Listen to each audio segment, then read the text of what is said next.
c'est un dispositif que j'applique déjà depuis l'année dernière, les contrats d'avenir que le président de la République a mis en place.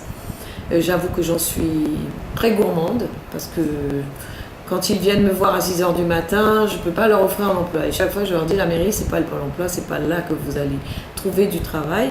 Et puis, moi, j'aimerais bien que mon pays évolue. Et donc, je voudrais des chefs d'entreprise. Donc, avec la Caisse des dépôts et consignations, nous avons mis en place le système, le dispositif Cité Lab. C'est un dispositif qui est difficile à mettre en place parce que les jeunes des cités veulent du travail. Mais je crois qu'ils n'ont pas la motivation suffisante, même s'il y a des accompagnements par la DIE, par le DSRU, etc. Ça se met en place timidement, mais ça se met quand même en place.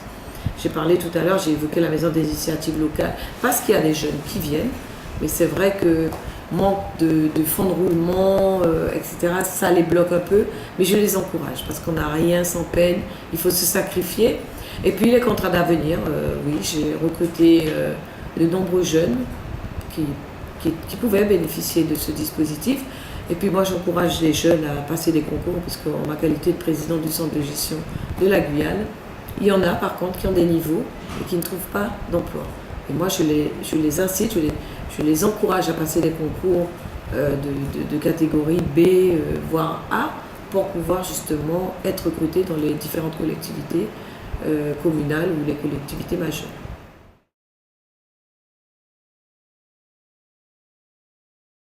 Ben, déjà, nous avons un poste au conseil d'administration et nous avons des relations avec les étudiants qui viennent régulièrement me voir. Moi-même, j'ai été étudiante et je leur disais que si j'avais eu la chance qu'ils ont de pouvoir faire mes études chez moi, ce serait l'idéal et eux, ils ont cette chance. Donc moi, je les encourage. Lorsqu'ils ont des projets, ils viennent me voir. Notamment les derniers qui sont venus, ils ont un projet de départ aux États-Unis, justement pour s'enrichir d'expériences. Et ça, je trouve ça très bien. Moi, je comprends les étudiants et je n'ai pas d'action spéciale à mettre en place. Je suis à leur disposition, je resterai toujours à leur disposition. Et quand ils organisent, par exemple, des concours, ils m'invitent toujours à remettre leur prix. C'est parce que je pense qu'ils me font confiance et ils savent que je suis toujours à leur écoute. Mais moi, j'étais pour l'université de plein exercice, ça c'est clair. Je le dis tous les jours. Moi, j'ai passé 5 ans à Paris, loin de mes parents, loin de ma famille. Et je crois que s'il y avait cette université à l'époque en Guyane, c'est bien volontiers que j'aurais suivi des études encore plus poussées. Je suis orthophoniste, j'ai commencé la psycho, j'ai arrêté parce que je ne voulais plus rester en métropole. Voilà ce que je vais vous dire. Sinon, moi, je suis... vraiment, mon objectif, c'est la jeunesse. C'est la jeunesse. Il nous faut trouver des solutions.